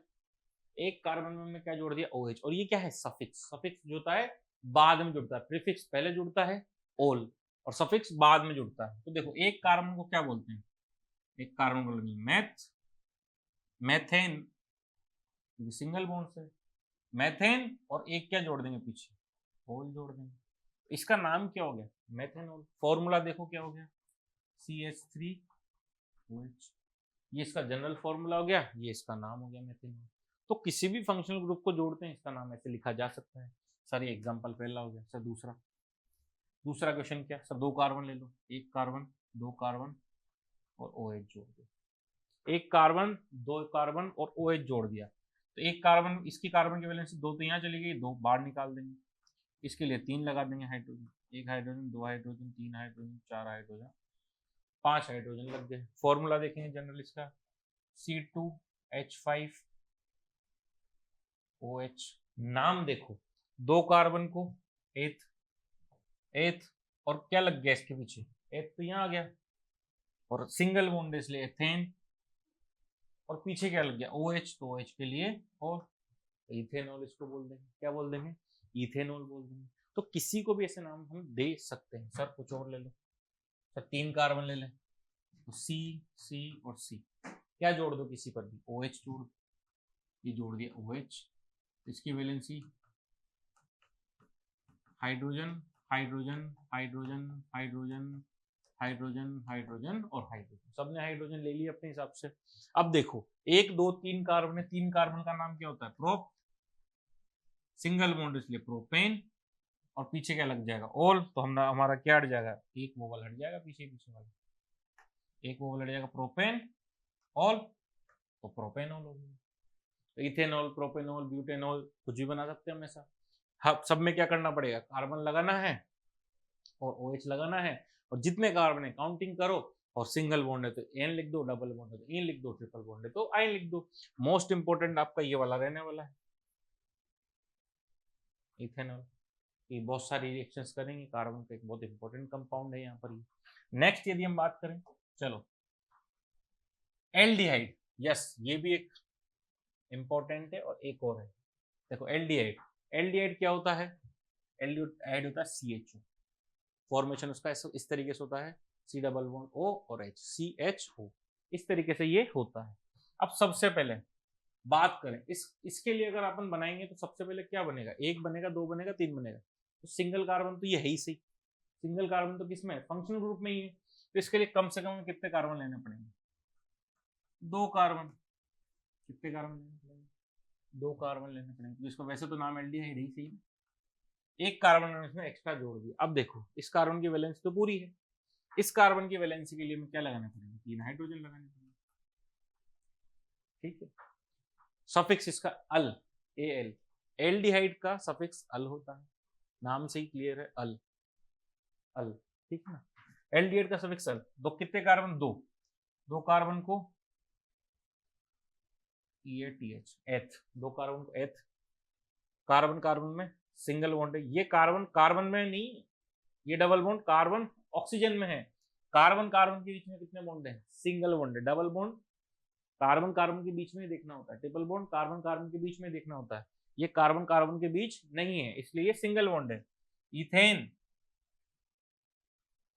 और पीछे क्या है, साथ में क्या जुड़ा हुआ, अल, इथेनल। नाम क्या हो जाएगा भैया, इथेनल। ऐसे अगर 3 कार्बन डाल लेंगे तो प्रोपेनल हो जाएगा। करके देख लो, 1 कार्बन, 2 कार्बन, 3 कार्बन, तीसरे कार्बन के साथ कौन जुड़ा हुआ, H, डबल बॉन्ड O जुड़ा हुआ। ठीक है, तो ये तो हो गया हमारा कौन, एल्डिहाइड हो गया। 1, 2, 3 कार्बन को प्रोप बोलेंगे, तीनों कार्बन सिंगल बॉन्ड में प्रोपेन, एल्डिहाइड लगा हुआ इसलिए अल लगा देंगे, तो प्रोपेनल हो गया। तो किसी भी कंपाउंड का नाम लिखना ज्यादा मुश्किल नहीं है, अगर आपको उसका क्या पता है, अगर आपको उसका फंक्शनल ग्रुप पता है, फंक्शनल ग्रुप का सफिक्स पता होना है। तो फंक्शनल ग्रुप हमारा CHO है, CHO बोले तो एल्डिहाइड, एल्डिहाइड बोले तो अल, सफिक्स अल लगाना है। बाकी बेसिक नेमिंग तो हम शुरू से पढ़ते आ रहे हैं, वही हमें यहाँ पर यूज करनी है। नेक्स्ट बात करेंगे कीटोन। तो ये थोड़ा थोड़ा मिलता जुलता दिखेगा, ये थोड़ा थोड़ा मिलता जुलता दिखेगा, C double bond O, C double bond O, यहाँ पर वहां H लगा हुआ है, एल्डिहाइड में H है, यहाँ पर H नहीं है, तो इसीलिए नहीं है।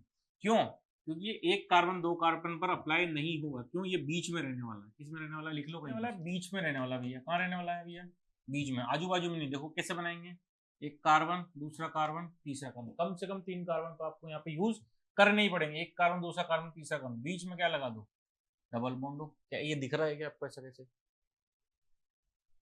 ऐसा कैसा ही दिखना चाहिए। देखो नेमिंग करेंगे इसका, हाइड्रोजन पहले तो इसको एक, एक पहले लगा हुआ, 2 लगा हुआ है, 3 और ये 4, इसके लिए 4 हो गए, इसके लिए भी 4 हो गए। फॉर्मूला देखें, 1 2 3, 1 2 और 3, 3 कार्बन हो गए, 1 2 3 4 5 6, H6 एक हो गया, C3H6O हो गया। ये क्या बन गया हमारा, कीटोन बन गया। ऐसे हमने एल्डिहाइड का फॉर्मूला शायद नहीं लिखा है। देखो एल्डिहाइड में हमने क्या बनाया था, एल्डिहाइड ये बनाया, कोई भी फॉर्मूला इसका, जैसे C3 का ये रहा, C3H कितने थे, 1 2 3, 3 तो ये 4 ही, H4 और ये बन गया। इसी तरीके से यहाँ पर देखो C3H6O, C3H यहाँ पर 6 O बन गया। इस तरीके से फॉर्मूला इसका बनने वाला। नाम अगर इसका देखें तो 3 कार्बन को क्या बोलते हैं, प्रोप। 3 कार्बन को क्या बोलते हैं, प्रोप। सब सिंगल बॉन्ड पे कार्बन तो प्रोपेन, और पीछे क्या लगेगा, कीटोन। तो कीटोन का क्या हो गया, ऑन, तो प्रोपेनोन बन गया। क्या बन जाएगा भैया, प्रोपेनोन बन जाएगा। बहुत आसान है, सिर्फ ये और एल्डिहाइड में सिर्फ डिफरेंस इतना है, वो साइड में लगेगा, इसको बीच में लगेगा। इस तरीके से ये चलने वाला है। नेक्स्ट बात करें, कार्बोक्सिलिक एसिड, बहुत इंपॉर्टेंट और लास्ट फंक्शन ग्रुप है आपके सिलेबस में। कार्बोक्सिलिक एसिड, कार्बोक्सिलिक एसिड कैसा दिखता है, C double bond O OH, और नाम इसका ओइक एसिड के साथ लिखा जाता है। करें शुरू, चलो। 1 कार्बन, एक ये वाला कार्बन, इसके साथ जुड़ गया OH डबल बॉन्ड। कैसा दिख रहा है क्या ये, 1 कार्बन। इस कार्बन की वैलेंसी को पूरा करने के लिए क्या लगा दूं, 1 हाइड्रोजन यहाँ, 1 यहाँ और 1 यहाँ। सबसे पहले फॉर्मूला C2H कितना, 1 2 3, C2H3 और यहाँ पर हमारा आ गया इस तरीके का फॉर्मूला यहाँ पर कार्बोक्सिलिक एसिड का। दो कार्बन को क्या बोलेंगे? दो कार्बन को बोलेंगे हम भैया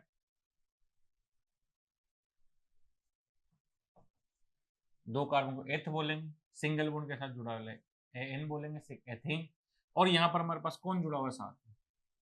सी डबल बॉन्ड ओ एच जुड़ा हुआ है, उसको बोलते हैं ओइक। तो एथेन ओइक और एसिड क्या बोल देंगे भैया? Ethanoic acid. तो सिंपल सिंपल कुछ फंक्शनल ग्रुप हैं, इन फंक्शनल ग्रुप को आसान आसान से हम लिखेंगे और आसान आसान से क्वेश्चन सोल्व होंगे। जैसे इनको इक्वेशंस में हम पढ़ेंगे तो ये और ज्यादा आपको क्लियर हो जाएंगे। अब बात आती है होमोलॉजियस सीरीज। किसकी बात आती है? होमोलॉजियस सीरीज। अब होमोलॉजियस सीरीज क्या होती है? होमोलॉजियस सीरीज ऐसी सीरीज जिसमें क्या हो, डिफरेंस बरकरार चलता रहे। जैसे एक एग्जांपल हमने यहाँ पर लिया अल्कोहल का। सबसे पहले देखो, it is series of compound in which the same functional group substitute for hydrogen in carbon chain. एक कार्बन चेन के अंदर सेम फंक्शनल ग्रुप लगाओ और चेन को बढ़ाते रहो। देखो कैसे।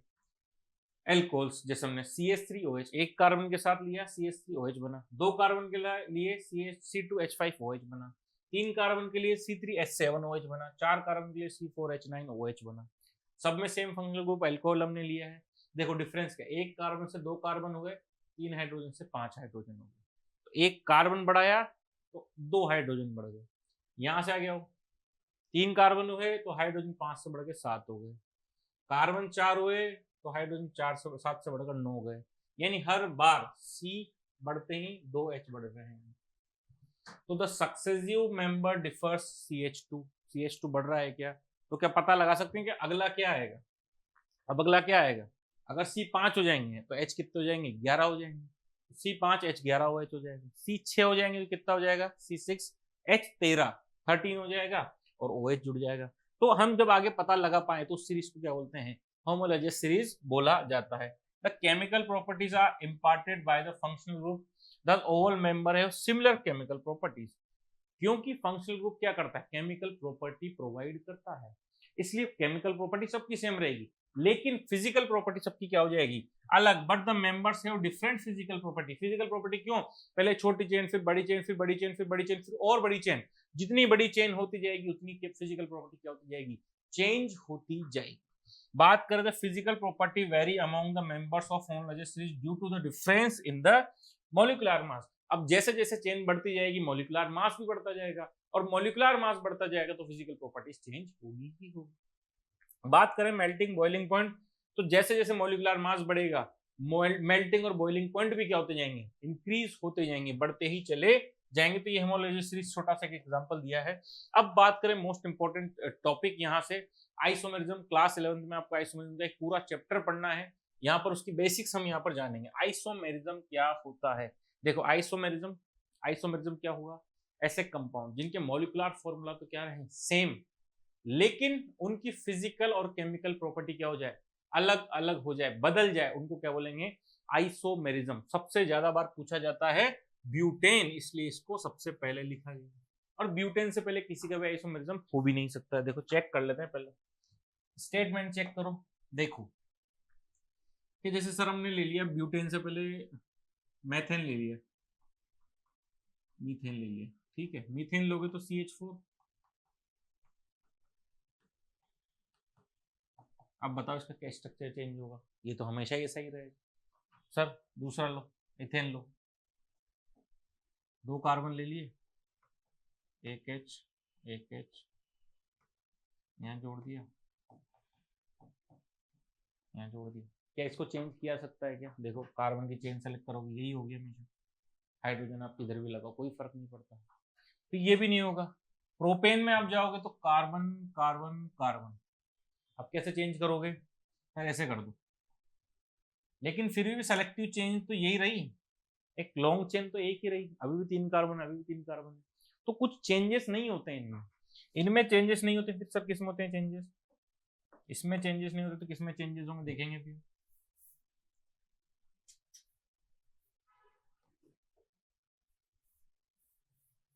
देखो ब्यूटेन की बात करते हैं, ब्यूटेन की बात शुरू करते हैं। देखो एक कार्बन, दो कार्बन, तीन कार्बन, चार कार्बन, क्या ब्यूटेन बन गया? क्या?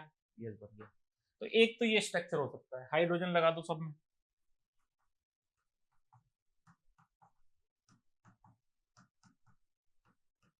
सबकी वैलेंसी बराबर देखते चलना भाई, सब में हाइड्रोजन लगा दिए। अब सब में हाइड्रोजन लगा दे तो एक तो बन गया ये वाला स्ट्रक्चर, जैसे लंबी वाली चेन ले लो, पेरेंट कार्बन चेन, वो बन गई हमारी। अब पेरेंट कार्बन चेन एक तो ये बन सकती है, सर एक और बनाओ, कार्बन कार्बन कार्बन, और यहाँ पर कार्बन लगा दिया हमने, बाकी hydrogen hydrogen hydrogen hydrogen H H. देखो यहाँ भी कितने कार्बन लगा, 1 2 3 4,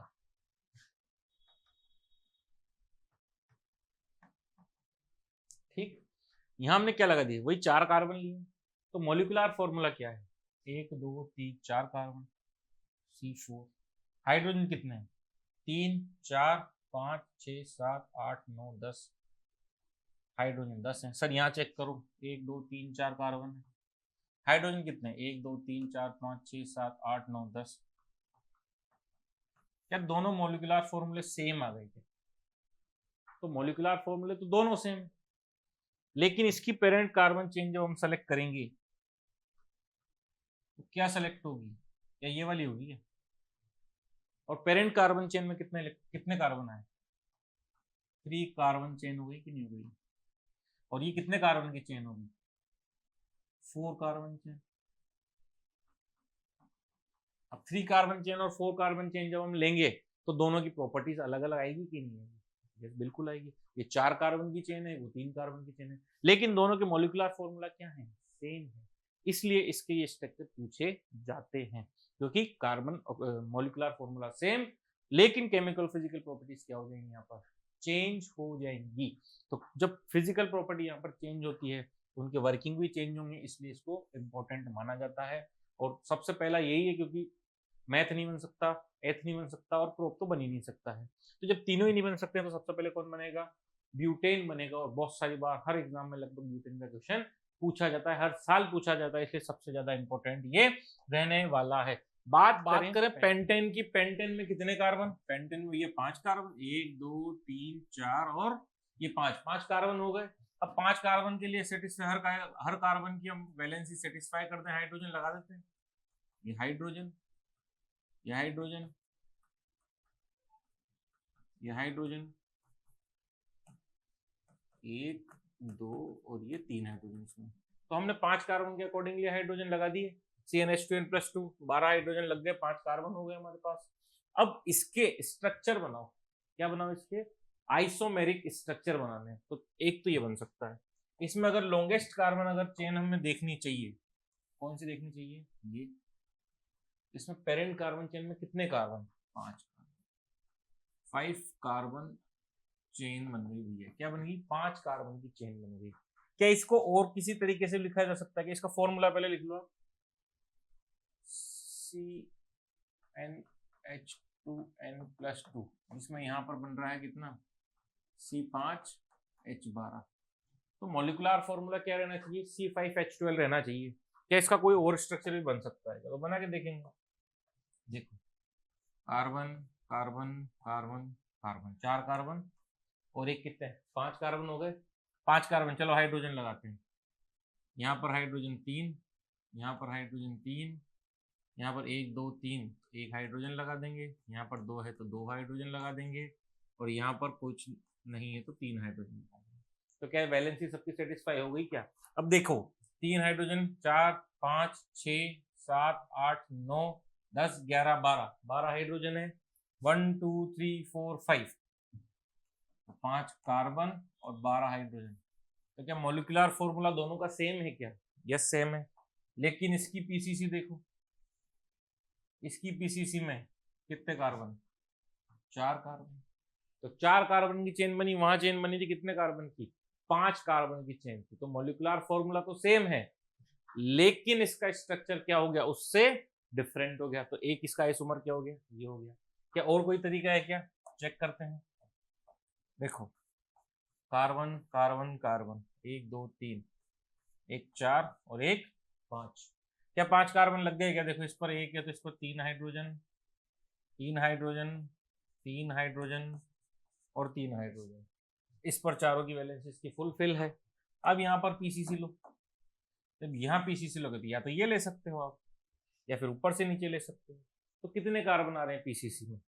3 कार्बन। कितने कार्बन?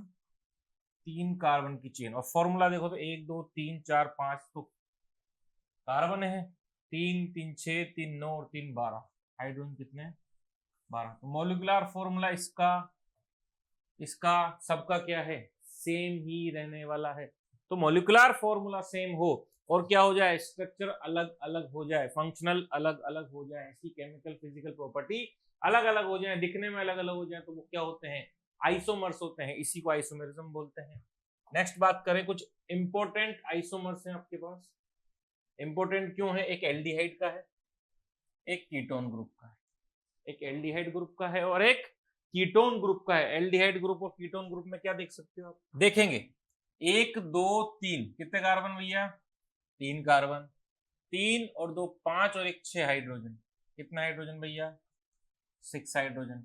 और 3 कार्बन 6 हाइड्रोजन और ऑक्सीजन। यहां पर देखो आप 1 2 3 कार्बन, 3 और 3 6 हाइड्रोजन और 1 2। क्या दोनों चीजें सेम सेम है क्या? दोनों चीजें तो सेम सेम है, यानी दोनों के मॉलिक्यूलर फॉर्मूला क्या है? सेम है। लेकिन ये एक कौन है? एक एल्डिहाइड है, दूसरा कौन है? कीटोन है। एक एल्डिहाइड है, दूसरा कीटोन है। तो दोनों के मॉलिक्यूलर फॉर्मूला सेम, फिर भी दोनों अलग अलग। दोनों के मॉलिक्यूलर फॉर्मूला सेम, फिर भी दोनों अलग अलग, तो ये एक दूसरे के क्या हो जाएंगे भैया? आइसोमर हो जाएंगे। क्या हो जाएंगे? आइसोमर। तो आइसोमर की डेफिनेशन क्या होगी? डेफिनेशन लिखें, देखो आइसोमर की definition, compound which have same molecular formula but different chemical and physical property। ऐसे कंपाउंड्स जिनका मॉलिक्यूलर फॉर्मूला तो सेम हो लेकिन केमिकल फिजिकल प्रॉपर्टी डिफरेंट हो। इसका एक डेफिनेशन और भी होता है कि ऐसे मॉलिक्यूलर फॉर्मूला ऐसे कंपाउंड जिनका मॉलिक्यूलर फॉर्मूला सेम हो लेकिन फंक्शनल ग्रुप और स्ट्रक्चर अलग अलग हो, वो भी क्या कहलाते हैं? हमारे आइसोमर्स ही कहलाते हैं। ये एक स्टैंडर्ड जिसका डेफिनेशन है वो ये रहने वाला है कि अगर मॉलिक्यूलर फॉर्मूला सेम हो और स्ट्रक्चर और फंक्शनल ग्रुप अलग हो, या अगर मॉलिक्यूलर फॉर्मूला सेम हो और केमिकल और फिजिकल प्रॉपर्टी क्या हो? अलग अलग हो, तो उस फिनोमेना को क्या बोलते हैं? आइसोमेरिज्म बोलते हैं। और उन स्ट्रक्चर्स को क्या बोलते हैं?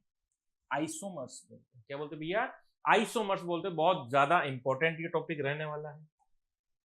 अगली बात, रिंग्स ऑफ कार्बन। कार्बन की रिंग्स के बारे में बात करें, पहला रिंग से कार्बन का साइक्लोप्रोपेन। प्रोपेन बोले तो, प्रोप बोले तो 3 कार्बन, प्रोप बोले तो कितने कार्बन भैया? 3 कार्बन। और किस तरीके से फॉर्म में है? साइकिल के फॉर्म में, 1 2 और 3। और तीनों क्या है भैया?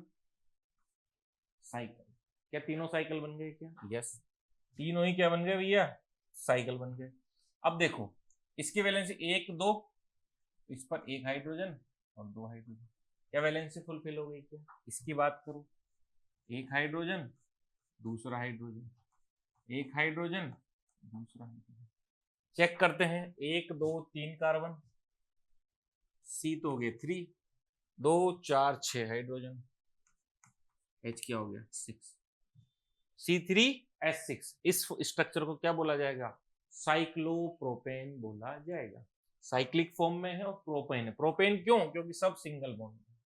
डबल बॉन्ड होते तो प्रोपीन होता, सिंगल बॉन्ड इसलिए प्रोपेन। साइक्लोब्यूटेन देखेंगे, कार्बन कार्बन कार्बन कार्बन। क्या 4 कार्बन साइकिल में जुड़ गए क्या? यस, जुड़ गए। वैलेंसी पूरी कर दो, 1 H 1 H H H। तो साइक्लोब्यूटेन क्या हो गया, 4 कार्बन C4 और H कितने, 2 4 6 8, ऐसा बना सकते हो। फिर बोलता है साइक्लोहेक्सेन, कितने, 6 कार्बन, 1 2 3 4 5 6, और ये बॉन्डिंग हो गई। तो सब कोवेलेंट बॉन्ड से जुड़ गए, यहाँ पे 6 कार्बन जुड़ गए। अब सबके साथ क्या क्या लगा दो, 2 हाइड्रोजन, इसके साथ भी 2 हाइड्रोजन, इसके साथ भी 2 हाइड्रोजन, तभी तो इसकी टेट्रावैलेंसी पूरी होगी। एक कार्बन 4 बॉन्ड रखता है, तो एक एक कार्बन के 4 4 बॉन्ड हो गए, तो कितने हो गए भैया, C तो हो गए 6, और 6 के पास ही 2 2 हाइड्रोजन भी हैं, तो H हो गए कितने, 12 हो गए। नेक्स्ट बात करें बेंजीन। बेंजीन कुछ कुछ ऐसा ही है लेकिन थोड़ा सा अलग, carbon carbon carbon carbon carbon carbon, तो ये तो हो गए, लेकिन बेंजीन है, एन नहीं है, ईन है। ईन बोले तो कहीं भी, यहां यहां और यहां, अल्टरनेट छोड़कर क्या है, डबल बॉन्ड है। तो जब डबल बॉन्ड होंगे तो देखो इसके साथ 1 2 और 3 बॉन्ड तो पूरे लग गए, एक ही हाइड्रोजन लगा सकते हैं। इसके साथ 1 2 और 3 बॉन्ड पूरे लग गए, एक ही हाइड्रोजन लगा सकते हैं अपन। ऐसा सभी के साथ क्या लगेगा, एक ही हाइड्रोजन लगेगा, सबके साथ एक हाइड्रोजन लगेगा। तो फॉर्मूला क्या हो गया भैया, C6H6, तो ये बेंजीन का फॉर्मूला है। इस तरीके से आप इसको लिख सकते हैं। बहुत सारी बार बेंजीन ऐसे ही बना दी जाती है, ये बेंजीन बन गई और ये लगा दिया। तो यहाँ के जो हाइड्रोजन कॉर्नर्स के जो हाइड्रोजन है वो अंडरस्टूड है कि यहाँ पर क्या होंगे, हाइड्रोजन ही होंगे। तो ये जरूरी नहीं आप हाइड्रोजन लगाओ, ऐसा भी आप बेंजीन बना सकते हैं। इस तरीके से बेंजीन को आप कर सकते हैं कवर अप। अब बचते हैं important formula, important compound of carbon, जो कि हम नेक्स्ट लेक्चर में कवर करने वाले हैं। तो इस वाले लेक्चर में हमने क्या क्या पढ़ा, कोवेलेंट बॉन्ड पढ़ा, फॉर्मेशन देखा, इलेक्ट्रॉन स्ट्रक्चर पढ़ा, इलेक्ट्रॉन डॉट स्ट्रक्चर जिसको बोलते हैं।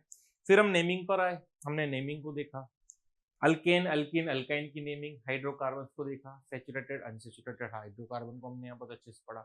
फिर हमने नेमिंग करी फंक्शनल ग्रुप की, 5 यहाँ पर हमने फंक्शनल ग्रुप पढ़े, इसमें अल्कोहल पढ़ा, एल्डिहाइड पढ़ा, कीटोन पढ़ा, कार्बोक्सिलिक एसिड पढ़ा और क्लोरो ब्रोमो पढ़े। तो ये हमने कुछ 5 यहाँ पर फंक्शनल ग्रुप पढ़े। तो फंक्शनल ग्रुप पढ़ने के बाद हमने आइसोमेरिज्म पढ़ा है, हमने आइसोमेरिज्म पढ़ा। आइसोमेरिज्म में सबसे ज्यादा इंपॉर्टेंट ब्यूटेन होता है, तो ब्यूटेन को हमने अच्छे से कवर किया है क्योंकि मल्टीपल टाइम एग्जाम में पूछा जा चुका है। और आइसोमेरिज्म के बाद हम रिंग्स, कार्बन की जो रिंग्स है उसको हमने खत्म किया इस लेक्चर में। नेक्स्ट लेक्चर में हम पढ़ेंगे important compounds of carbon, carbon के सबसे ज्यादा इंपॉर्टेंट कंपाउंड्स पढ़ेंगे, उनकी कुछ रिएक्शन पढ़ेंगे और एनसीईआरटी के सॉल्यूशन करेंगे। तब तक के लिए बने रहिए, जुड़े रहिए। Thank you so much.